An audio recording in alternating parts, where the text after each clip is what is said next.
2600 et quelques signatures contre une fusion. C'est remarquable, déclare le porte-parole des contestataires en cette période de fin de championnat.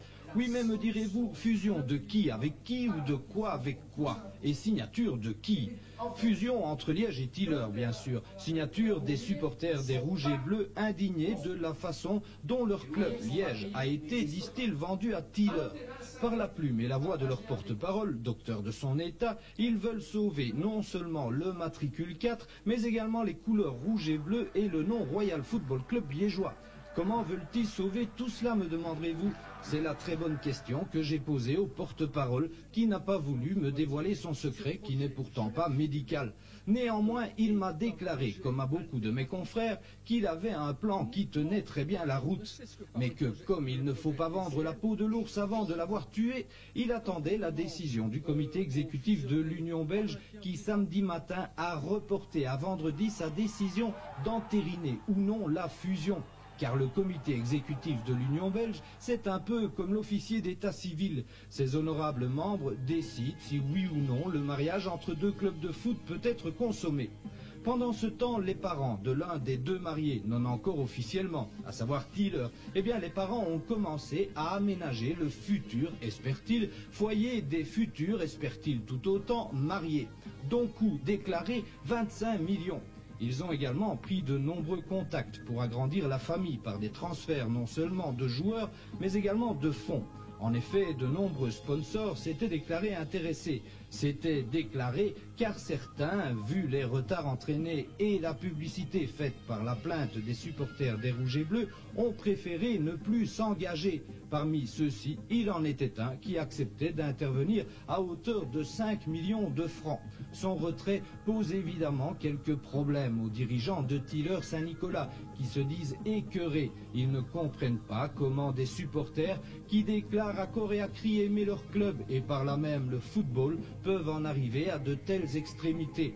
En attendant, comme les opposants à la fusion, les dirigeants attendront de comparaître vendredi après-midi devant le comité exécutif de l'Union belge. Chacun défendra son point de vue et les honorables membres, en leur âme et conscience, trancheront définitivement, car leur décision sera sans appel au niveau de l'Union belge, s'entend.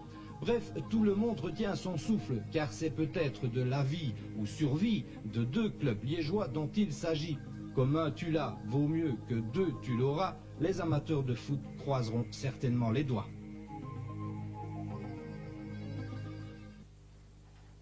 À un peu plus de 24 heures de l'entrevue importante à l'Union belge, les représentants de Liège et Tilleur ont décidé de faire le point sur les différents épisodes qui se sont déroulés depuis la signature le 23 avril dernier de la convention liant les deux clubs. Car entre-temps, il y a eu, il est vrai, assez bien d'événements importants. Une assemblée générale houleuse des administrateurs du Royal Club liégeois, une plainte déposée auprès de l'Union belge par certains supporters anti-fusion, plainte qui incita le comité exécutif à reporter sa décision d'entériner la fusion et à demander l'avis du service juridique. Enfin, la comparution demain à Bruxelles des différents intervenants dans le dossier. Tout cela sans compter les différentes conférences de presse et déclarations parfois tonitruantes de certains protagonistes. Bref, trop pour un seul homme, en tout cas trop pour le président de Tilleur, Vincent Burnet, qui ce jeudi midi s'est montré on ne peut plus clair.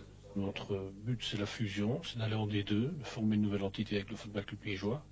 Et je crois que le bon sens va privilégier et que demain la décision qui va être rendue nous sera profitable.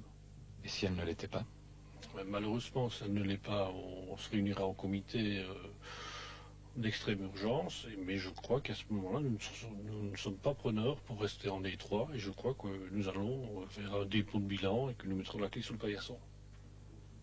Du côté du Royal Club liégeois, quand on parle de mettre la clé sous le paillasson, on se montre un peu plus nuancé. On ne l'a pas dit de manière aussi claire que vous le dites, on dit que ça fait partie des possibilités.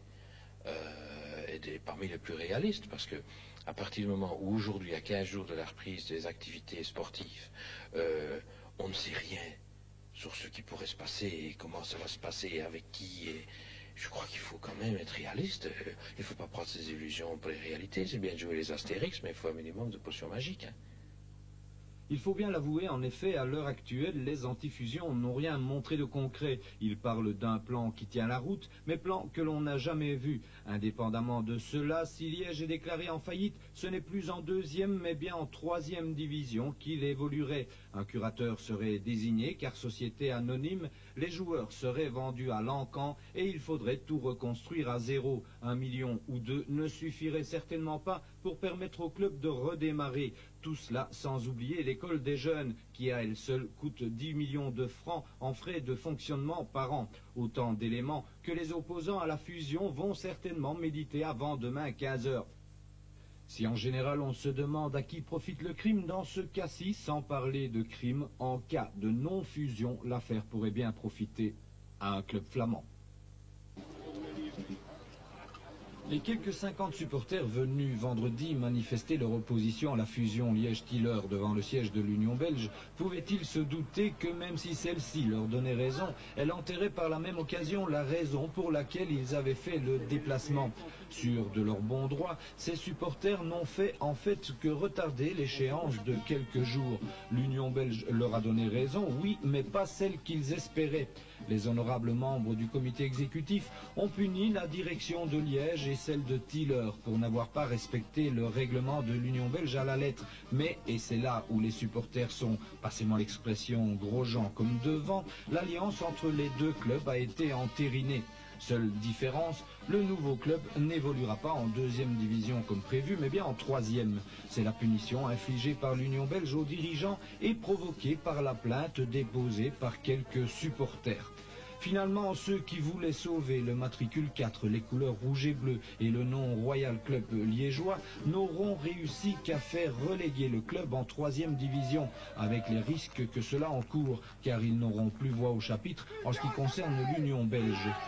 Cela veut donc dire qu'il n'existe plus de Royal Club liégeois ni de Tiller Football Club, mais bien un club issu de l'union des deux, à savoir le Royal Tiller Club liégeois, exactement comme cela s'était produit en avril dernier lors de la signature très discrète de la fusion dans un hôtel liégeois.